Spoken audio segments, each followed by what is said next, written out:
Ladies and gentlemen, please notice that exits are conveniently located at the front and rear of this auditorium. When leaving the theater, we suggest that the exit at the front of the auditorium will allow you easier access to the parking areas. Thank you. Hi, I'm Mike Butler. And I'm Mike Field. And welcome to Forgotten Cinema Lead Up. Each episode, we highlight a film from a popular series and follow it all the way to the most recent release. It's incorrect, Butler. We're doing Now Showing. Where the hell is Now Showing? We don't have it. We just say Forgotten Cinema Now Showing. It's not really. Yeah, that's what we've been doing. I could have swore no, we didn't, because I got yelled at last time for looking for it, and you were like, "We don't have one. We just do it." Hi, I'm Mike Butler. And I'm Mike Field. And you're watching Forgotten Cinema Now Showing, where we take a look at one of the newest releases and talk about what we thought about it. In this case, this week, we're talking about the Ministry of Ungentlemanly Warfare, not the League of Ungentlemanly Warfare. I fixed the reel that you did. I saw the post that you changed the thing. No, did you see that I dubbed you with my voice? Oh no, I didn't watch it. You also dubbed me. Yeah, you're like, "Hi guys, this is it. We're talking about the Ministry of." I love it. All right, so we watched this yesterday. We did.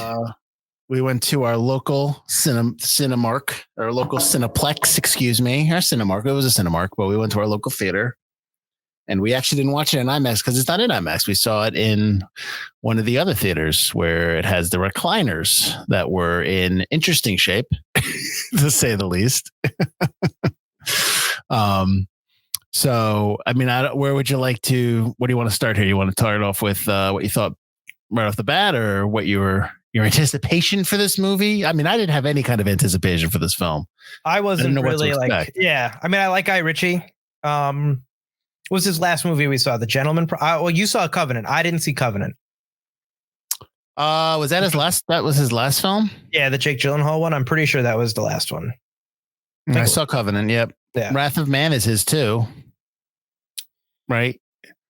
He did Wrath of Man, right? Wasn't that the one with Statham? Is that him, or is that Antoine Fuqua who did Wrath of Man? Oh, I don't. Oh, you're right. He did do Wrath of Man. Right, because I remember he directed that during the quarantine, the pandemic. Yeah, he did it. He did it on a. But so did Fuqua. Did the one with Jake Gyllenhaal, where he's the responder, where he's the 911 operator. Like, he's been suspended, and that Fuqua was also did that remote one as well. Yeah, well, he was like in a van's offset, so because you could tell like it was shot during the pandemic, and they weren't near each other and stuff like that.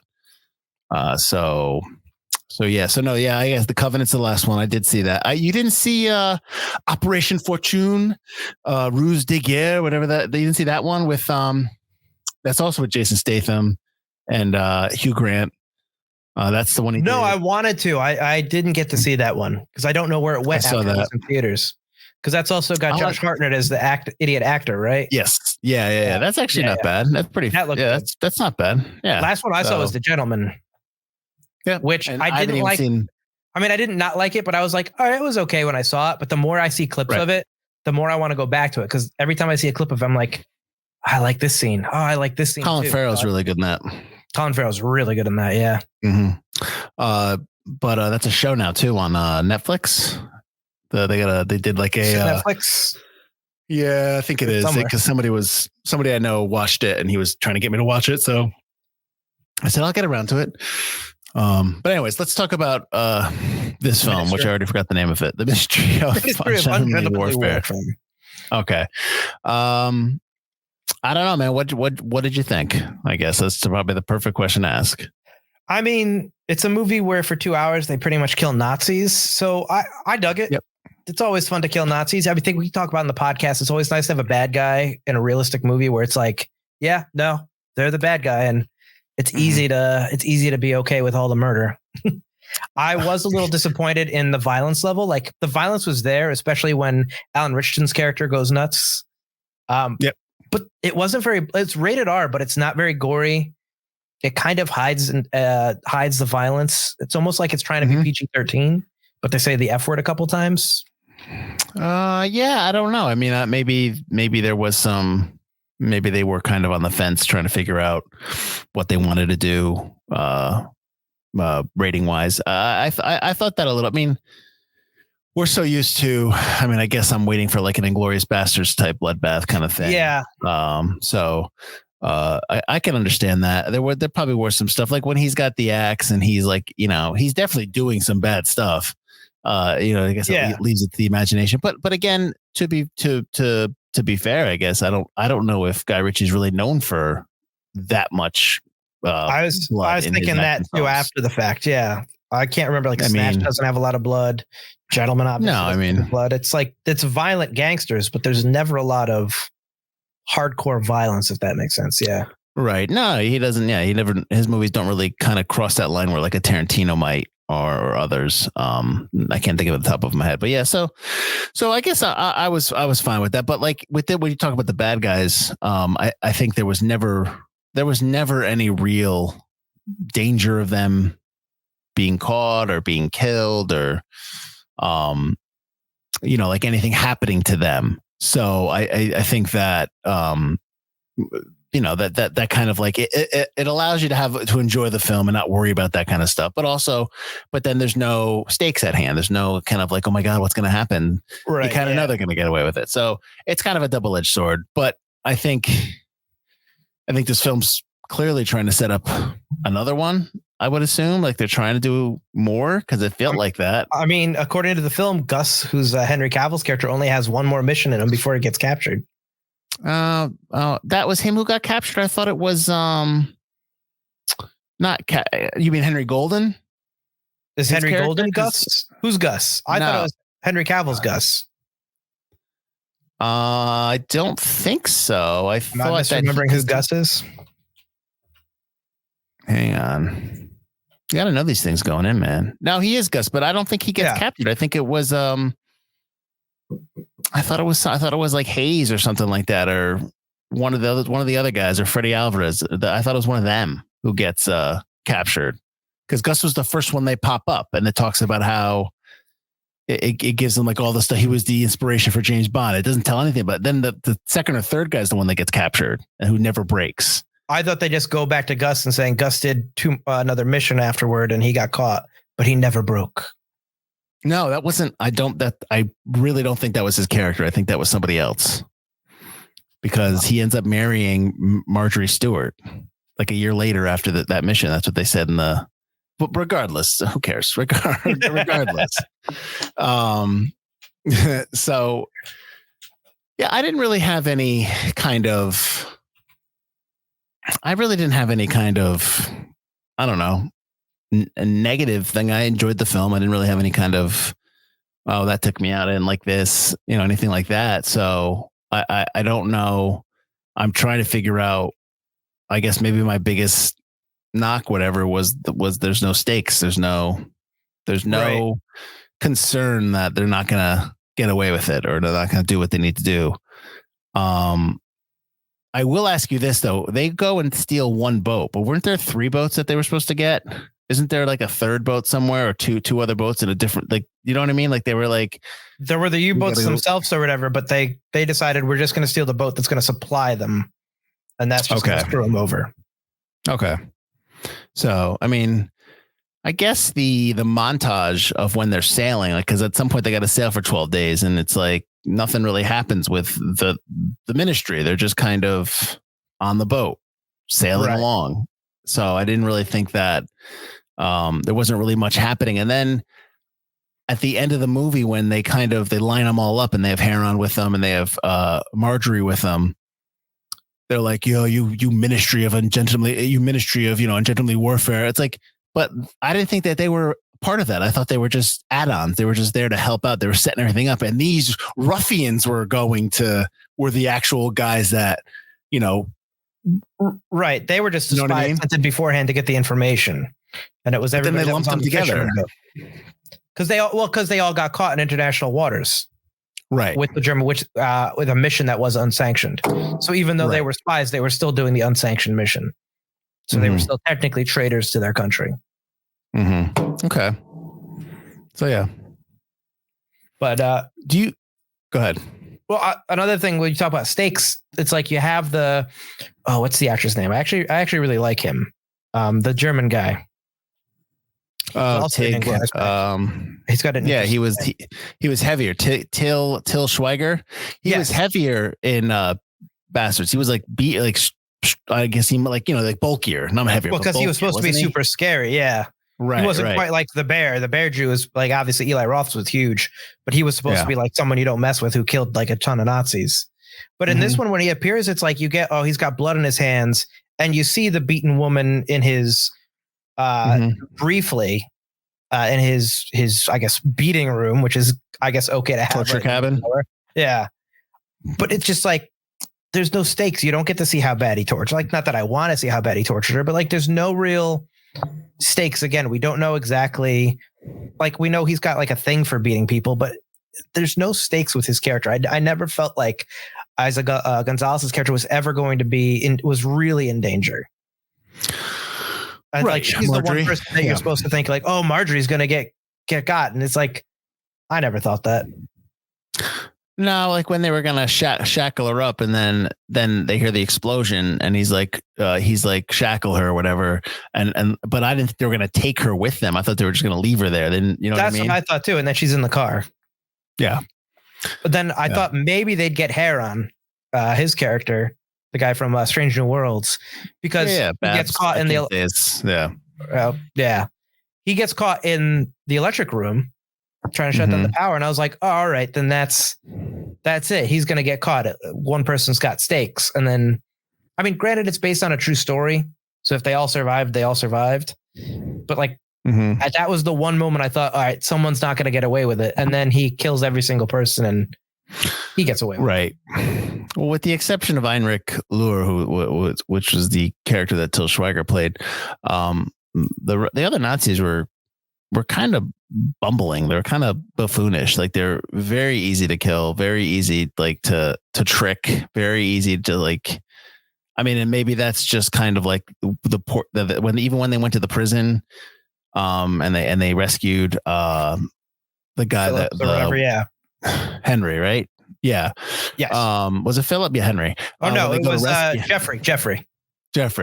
When they go to rescue him, it just doesn't seem like the Nazis were a well-organized unit all over. Right. And I don't know if that's just the location of where they were, like in terms of in Southern Africa, or it was just kind of, I mean, like they're not in the fight kind of thing. I think it was also kind of just like, hey, we want the Nazis to be buffoonish, but like we want a fun movie. So it's kind of like Hogan's, and nobody's going to complain. And nobody's going to complain about that. Yeah, exactly. Nobody's going to complain about that. That they want to see the ministry take care of business and whatnot. So, and it's got really good action in that way, especially like you said, Alan Richardson's character. What's his character? Anders. He's got a lot of good stuff going on. He's and then you got Henry Cavill just kind of quipping here and there. When he goes in and he starts laughing with the joke, and then he takes everybody out. Oh, in the barracks when they go to the prison. Yeah. Or the one Nazi who's trying to get the commander's attention, and he's like, "Shut up!" Mm-hmm. And then all of a sudden it's too late because the AA gun just rips through him.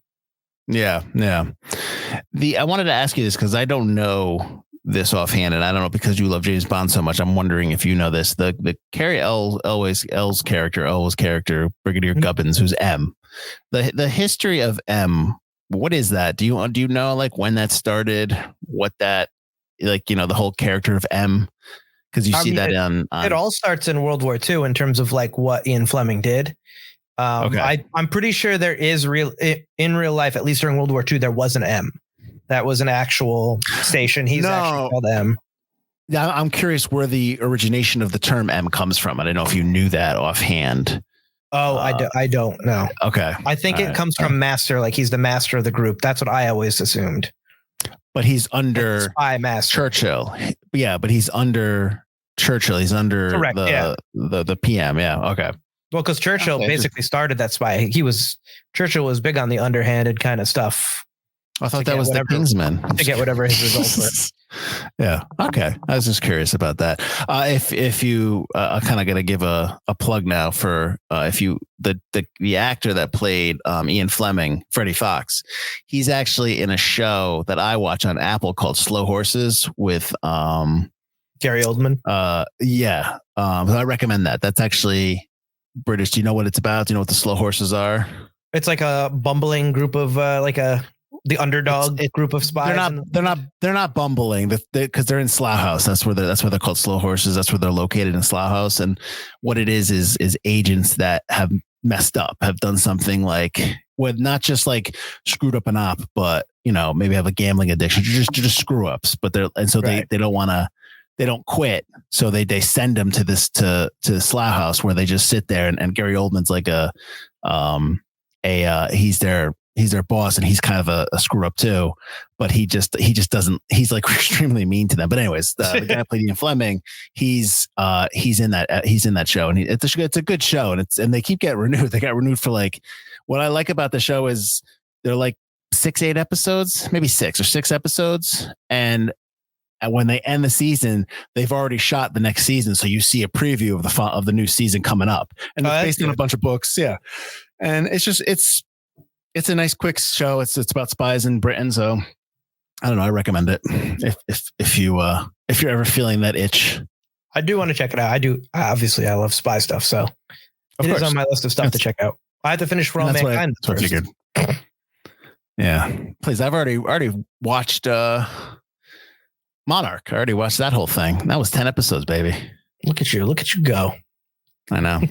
I said I would do it when we did the now showing for Godzilla and Kong, whatever, blah, blah, blah, whatever that, what was that subtitle again? The Forgotten Kingdom. New Empire.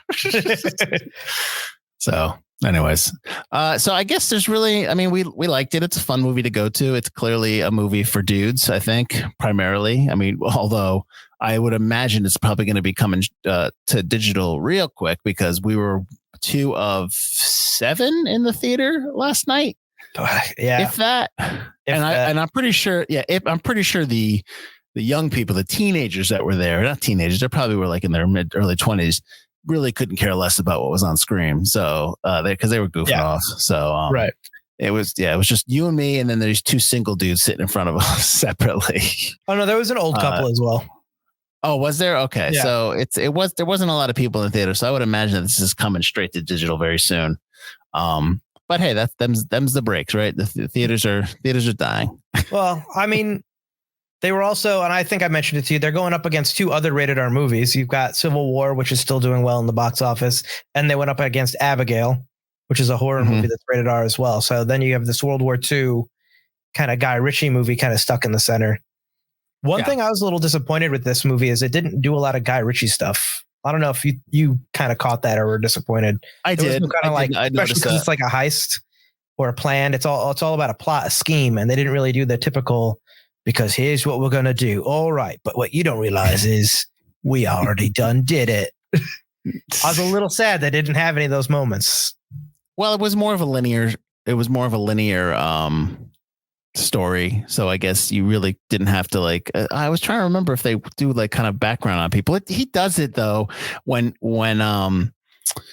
Gus is saying who he wants to be on his team. They do kind of do that little flashback to each character, but not in the way that we're used to with a Guy Ritchie film, right? So I understand that, and but I think it's because the story didn't lend to that. I think it's more of a linear story that's what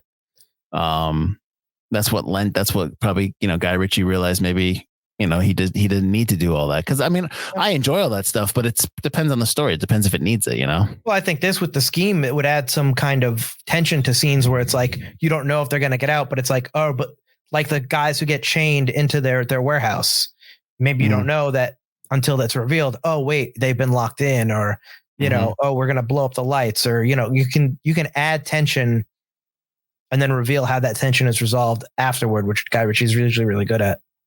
Yeah, well, I mean, he's not done it before. He didn't do it in Aladdin, of course. You know what's funny is the King Arthur movie that he did. He had some of that in there, and I thought that was not right for that film. I thought it was off-putting. Agree. I wasn't a huge fan of that. Yeah. So sometimes it works, sometimes it doesn't. But hey, I think what we got was good and fun, and I'd watch it again when it comes on digital just to kind of catch it again.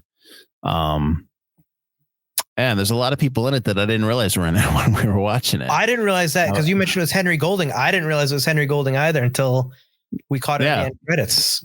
And I was like, oh shoot, he was in that. And then looking at it now, they had the guy who was the original Alex Pettyfer wasn't he the original Percy Jackson when when it originally came out? Wasn't that him? Oh, or was he in the number 4 he's in the one? number 4 one. I am 4. Is that it? Whatever he's also in Magic Mike as well. Right. So I didn't realize that was him. Then Roy Kinnear played Churchill, which was really like. I mean, this is him. I mean, this is a side note, but like, or a tangent, but like with all these streamers and all these movies that come out, and like Netflix and Apple and all these shows, it's really difficult to kind of follow a character, follow an actor, and just kind of be like, oh, I like him. He was in, because they're all over the place. And then and then somebody pops up in this movie and you're like, oh, they're really good. And you don't really they've probably been like 4 or 5 things you haven't seen before that were really good. You know what I mean? It's so difficult to. I think that's good for an actor though now. Oh, personally, no, I think I'm not. Yeah, they get work. Yeah, they get a lot of work. They can do a lot of different projects. You're not stuck with just, especially like people that end up doing Marvel. It's like before streamers, that would have been their career. Like, oh, I'm only known for this. This is what I have to do. And like, they can go off and do other stuff. I mean, look at Adam Driver. I think before this kind of stuff took off, he would have been one note. I'm a Star Wars villain now. He would have just had girls beforehand. But now with streamers and all that and so many different avenues, I think that's what's allowed him to really be able to do stuff like Marriage Story and whatever that Night movie was with Matt Damon. I still have to see. Oh,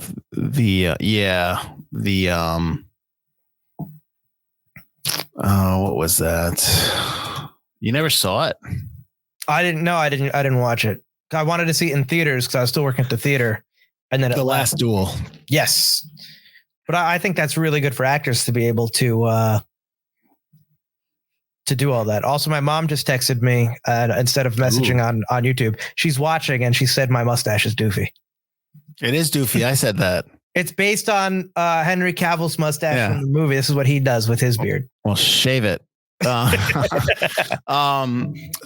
the other thing I was going to say was, well, what you were saying, I understand, but I'm looking at, I'm talking about from a audience member, from somebody who's a cinephile. I'm saying it's kind of difficult to latch on to certain, when you see an actor and you're just kind of like, oh, I've never, like more and more, maybe I'm just old. More and more times I just see people like, what, where are they from? Like, so, I mean, I know most of the cast. I've seen a lot of stuff they've been in. It's just, I don't know.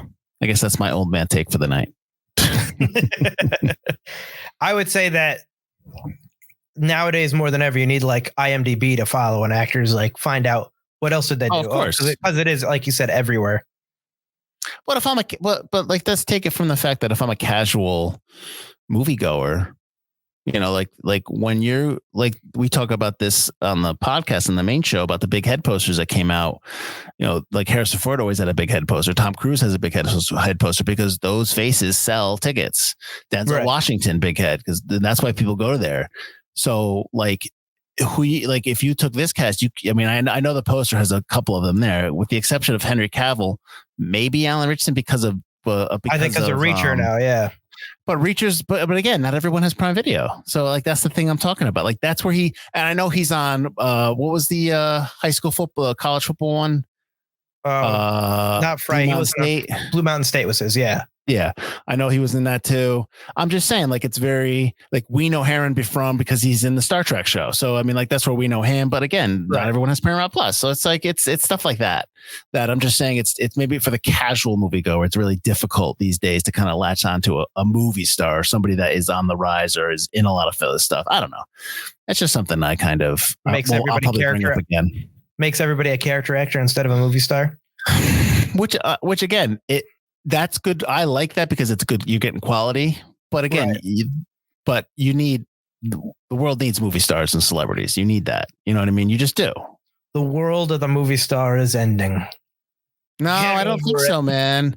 I don't think so. The world of the superstar. I don't think a lot of superstars are going to have to be multifaceted. You're going to have to be a music and movie superstar or something like that. You're going to have to double up. They say that every decade. That you still have people that are strictly there's somebody out there that we've probably seen in one or two things that's going to blow up again and be a big time action star. You think there's going to be another Harrison Ford or Tom Cruise? I don't. They're out there. They're out there. Oh, totally. They're out there. 100%. Absolutely. We might not be able to zero in on who it is, but 100%. There's absolutely going to be somebody that is on some kind of TV show that you probably have never seen, and they're gonna be in something, and whatever it is, and they're gonna be a star. Absolutely. Believe in the process, Butler. Believe it's you. It's gonna be you. Not with this mustache. Exactly. All right. So, I mean, I don't know what else to say about this film, but go check it out if you can. What else do you want to close off with? Anything? If you're watching us now, just remember that the live streams in their current format of being available to everybody are going to become Patreon only after the end of May. You got a couple more left. I know we're doing Kingdom of the Planet of the Apes, and we're doing the nice. You can use the banners. All right. Kingdom of the Planet of the Apes. Professional production here, pal. 2 or 3 weeks, right?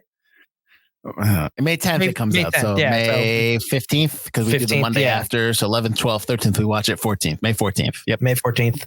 And then we're doing Furiosa as well, a Mad Max saga.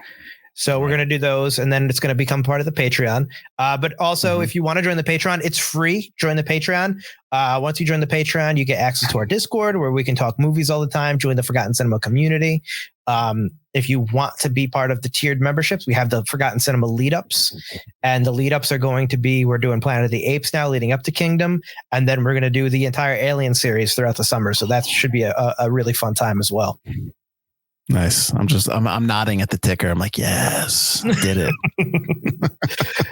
it. So yeah, like the thing says, like and subscribe. That really helps the channel.